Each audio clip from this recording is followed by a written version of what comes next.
Hello beautiful creative friends, it's Belinda and I am absolutely thrilled to be with you today sharing my first project for the Hip Kit Club design team. Now as it is my first project, I thought why not go all in and use a little bit from each of the kits. So in this project you're going to see me working with the main kit that includes the pattern papers, the embellishment kit, I'm going to use the color kit, one of the die sets, and of course the pocket life kit.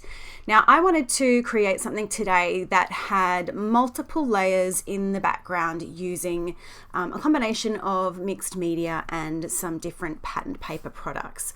I wanted to put down a really light watercolor wash on the background first. If you have any of the previous color kits from the Hip Kit Club, any of those Lindy's Stamp Gang Magicals would work well here. Since unfortunately I don't have those products in my stash, I'm just using some simple watercolors here. So I did apply some gesso to my white cardstock before I started working. And then as you saw, I've spritzed some water across the page, dipped my very large paintbrush into the pale blue watercolor and just pushed that around the page a little bit. And then I finished off with some splatters using a darker paint color with a really fine paintbrush just to add a little bit of a few extra little bits and pieces in that background there. Now, a lot of that watercolor is going to end up covered in my final project, which so often happens with me. I really don't mind because I just enjoy playing with those different products sometimes. So for me, it's not always just about the product, it's also about the process. And one of the things that I love about Hip Kit Club is that the products make it so easy to enjoy the process because everything just blends well together, it coordinates well together, and I really don't have to put a whole lot of thought into whether or not I'm choosing things that are going to coordinate well.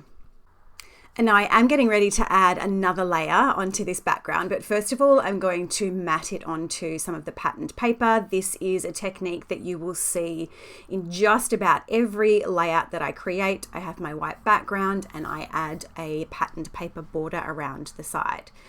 So here we are with the stencil. This is from the color kit for August. It's this beautiful wavy stencil that really gives a sort of like a water or the effect of movement there.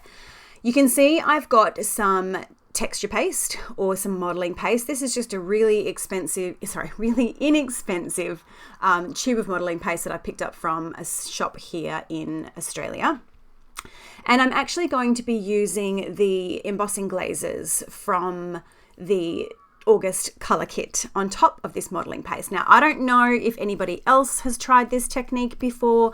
I'd never used these embossing glazes before, so I had a little bit of a play. I have used embossing powder over texture paste before, and I found that it worked really well. But I did have a little bit of a play beforehand just to see how this would finish. I wanted to make sure that the two mediums would sort of work well together. You can absolutely heat emboss over texture paste with these embossing glazes. My only suggestion would be to do a little bit of a test beforehand. And the reason I chose the embossing paste over just some embossing ink is because I wanted that added texture there. I wanted that added dimension, and using that embossing paste really adds something extra to these embossing glazes. So I won't make you watch the entire process of me heating this up because it is quite a large space. It did take a little while. You do need to be careful not to add too much heat because the embossing paste can start to burn and bubble. However, that can be a really cool effect in itself, and in some spots that's exactly what did happen while I was working. But yeah, it adds just another little effect on its own. So I'm going to try and show you here. You're really not going to see it well on camera. You will see it a little bit better in the close-up photos at the end of the video, but it's got such a beautiful glossy, shiny, raised textural finish to it. And I absolutely love what that adds to the overall aesthetic of the page. The color, that orange, also went really, really well with the orange in my photos here. This is my husband and my kids on some little paddle boats that sit in a lake at a winery that we've had breakfast at a few times over different various summers. So I've got this series of 4 photos of my husband and my kids on the paddle boats. And this kit just went so well with those photos. The colors in this kit and the theme of the kit just worked really, really well. For my title, I wanted to do something a little bit different, and you're not seeing the entirety of the process here, but I did create some tags off camera from some white cardstock, and to do that, I just cut them into a rectangle shape, chopped off the corners, punched a hole in the middle, and then I actually used my sewing machine to stitch a border around each of them. And then I used the summer dies. So that's the die set from August, which had the word summer and some cute little embellishment pieces. And then I've used this ombre paper from the Cardstock Kit. There we go. That's another kit that is featured in this project, from the Cardstock Kit, to back each of the letters. So you're going to have this really beautiful ombre effect going across the word summer, which again ties in really well with the colors in my photo. And I really like this for just something a little bit different for a title. So this is obviously a feature element. It's going to be a feature element of the page, but it's also serving as the title as well. And I really, really, really love how this turned out. And I really loved sort of stretching myself a little bit to try and come up with different ways to use these products. Obviously, you know, when you've got a die cut word, it's easier to just cut those pieces out and use them as a title, but I wanted to try something a little bit different. Now, when I started playing around with my elements off camera, because I do edit some of my process out to avoid giving you an hour-long process video, I realized that because of the size of my photo strip, if I proceeded with my original plan, I was going to end up covering up a lot of the mixed media background, like almost all of the mixed media background that I had created. So off camera, I've gone and I've added a little bit more of that stenciled texture paste and embossing glaze. So I've added more of that to the page off camera, knowing that once I put everything down, I still wanted to have some of that beautiful, shiny, glossy embossing glaze showing. I'm going to keep the embellishing, and I'm going to keep things fairly simple because I have got a lot going on in the background.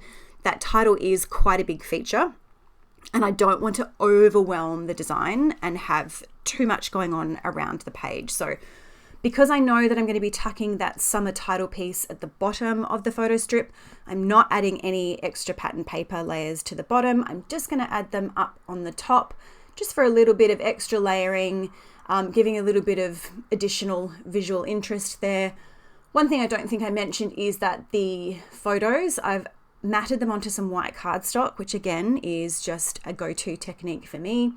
And then the patterned paper that I've used to put matte the entire strip down on was from the background piece. So I just reused that background piece. And then you've seen me there. I laid out the summer title pieces, and for some reason my camera didn't actually capture that little piece of the process, but I laid them down across my mat. I put some double-sided adhesive across them to hold them in place.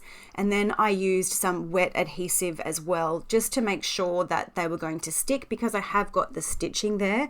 Whenever I've got anything textural or sort of different levels or different layers going on, I like to add some wet adhesive, some glue, as well as my double-sided tape adhesive, just to make sure that it's getting into all the little nooks and crannies, and whatever it is that I'm sticking down is going to stay put really well.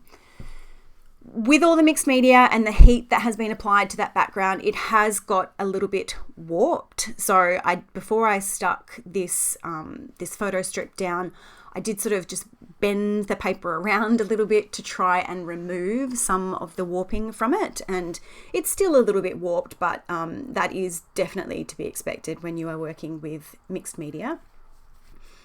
And now I'm ready to start bringing it all together. So we've got that photo strip going down. You saw me add the wet adhesive. I also added a little bit of just scrap cardstock behind the photo strip.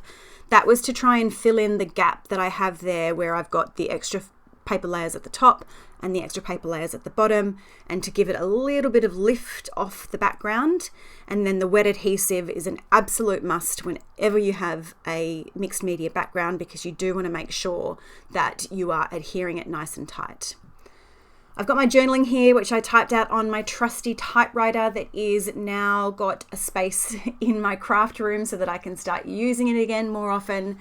And I am adding some embellishment clusters now. Like I said, I am keeping it really simple.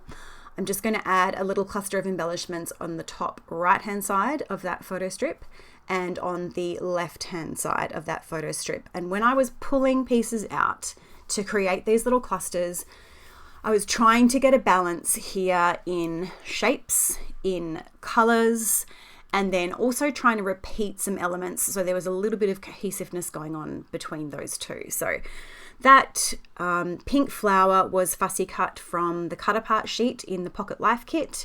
I've got some stickers here from the sticker sheet that came in the main kit or the embellishment kit. I've also got a die cut ticket piece, which came in the main kit, and the chipboard sun and the chipboard word adventure also came in the main kit or the embellishment kit. And then I've used the stamp set from the Pocket Life kit to stamp the word summertime and the words just the way we like it, and added those underneath the word strips that I've placed down in those little clusters. And I'm finishing off my title with the word memories. That is from one of the die cut packs in the main kit. Then I have these leaves, the foliage pieces cut from the summer metal die set. And I'm going to finish off those summer title tags with some eyelets, which were from my stash, just to add a little bit of something extra down there. It's another textural element. It's a little bit more color, and it just finishes those tags off really nicely. And while I am finishing off this layout, I just wanted to take a moment to talk about my love for Hip Kit Club. Even before I was a member of the design team, I have been purchasing their products for quite a number of years. I love that everything is exclusive. Subscribing comes with the most incredible benefits. You, of course, get guaranteed your kit every month. You also receive an additional 15% discount on any kits that you purchase, plus free shipping. And for those of us who are international, they offer a bi-monthly shipping option, which for me has always been fantastic. It brings that cost down, and it makes it such an affordable and such a great value thing to have available. Of course, there is also loads of inspiration available from the design team here on YouTube in the Create and Connect community, which has just been set up, and there's a link to that in the description box below. You get monthly project sheets to help you get started with your kits, as well as some wonderful live streams from Kimberly, and of course some free cut files that are available in the Create and Connect community, which, as I said, the link is down below. If you are new to Hip Kit and you're wanting to give them a try, I do have a discount code which I will add on the screen as well as down in my description box below. That will give you 10% off your first order, and I definitely recommend that you give them a try. I absolutely love these products. I will leave you with some close-up photos. You can see that beautiful glossy textured finish there on the mixed media. But that is it from me for now. I will say thank you so much for watching, and I hope you have a great day.